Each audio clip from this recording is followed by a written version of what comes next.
Getting a home charger installed is just a really brilliant way of making the most out of your electric car. Now, if you have watched other videos in this section, you'll know by now that a home charger is much faster than a normal plug socket and gives you complete control over when your car charges.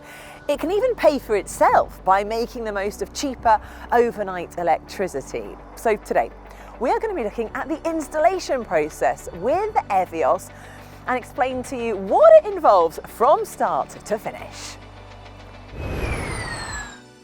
The good news is that most home charger manufacturers offer a supply and installation service. That means you don't need to spend hours tracking down an electrician and get them to fit something that they've never seen before. What could possibly go wrong?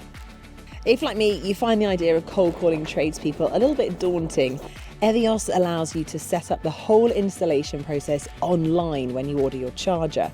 Once you've entered your car details, you can choose an installation date that suits you and then wait for the big day to arrive. It's all rather exciting. And luckily for us, we have our very own installer in the house with us to answer all of our questions. Keith, thank you for joining us. All right. Now, at this point in the installation, what problems might arise? What questions might come to the customer? Okay, I mean, so usually it's a discussion. Most of the time, the problems arise with cable routing. Okay. So I'd say that's probably one of the biggest issues we have to overcome. So, you know, you try to make this look as nice as possible for somebody. Customers want something on the outside of the house that doesn't stand out too much. Mm-hmm. So you're there to make it look aesthetically pleasing when it comes to the installation. As much as possible. As one of the targets. Yeah, I'd say that's probably the key thing for most customers, Yeah. is to make it look as nice as possible with the least amount of mess. In the quickest way that you can. So Perfect. It's exactly what we want to happen.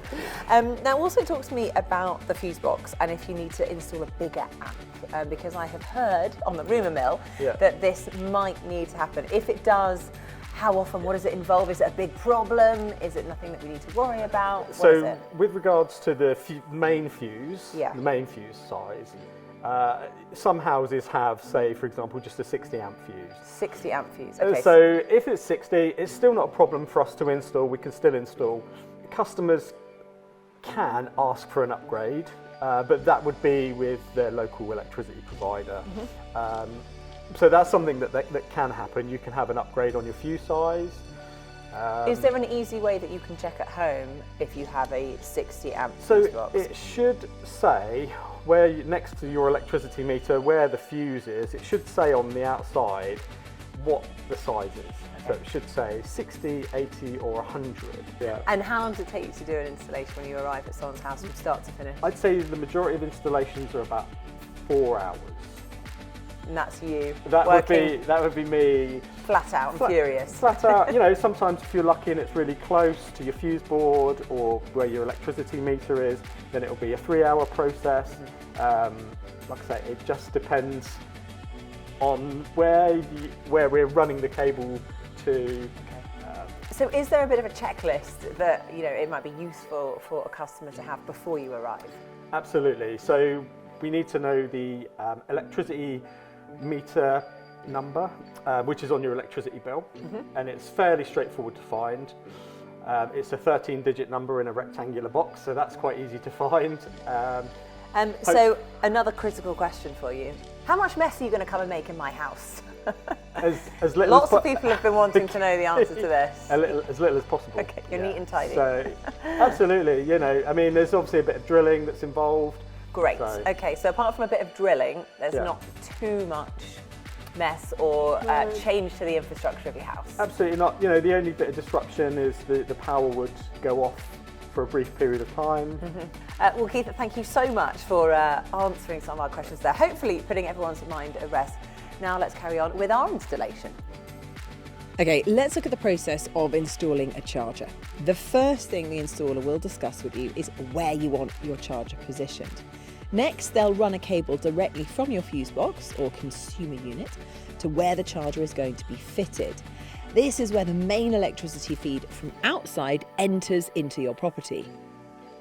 If your fuse box is a long way from where you want your charger fitted, you're going to need to discuss where the cable goes with your installer. Once the cable has been run from the fuse box to the charger unit, the installer will connect everything up. Like all other smart chargers, the EVIOS One comes with internet connectivity, so you'll need a spare socket near your Wi-Fi router. This little unit then connects remotely with the charger and allows you to see real-time charging data and set up your scheduled charging. Once your installer is happy with everything, they'll guide you through the operating instructions. These will vary from charger to charger depending on how many features it has. This EVIOS One has loads of really cool tech built in, but the app is nice and simple to use and it's really easy to set up. So there we have it, one home wall box installed and ready to go. Big thanks to Keith and his team for walking us through the progress, but it really has been very straightforward.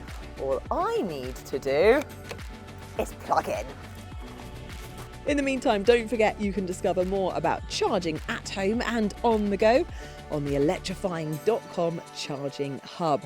And if you do want to know more about the latest electric cars as they arrive, do subscribe to our YouTube channel and you won't miss out.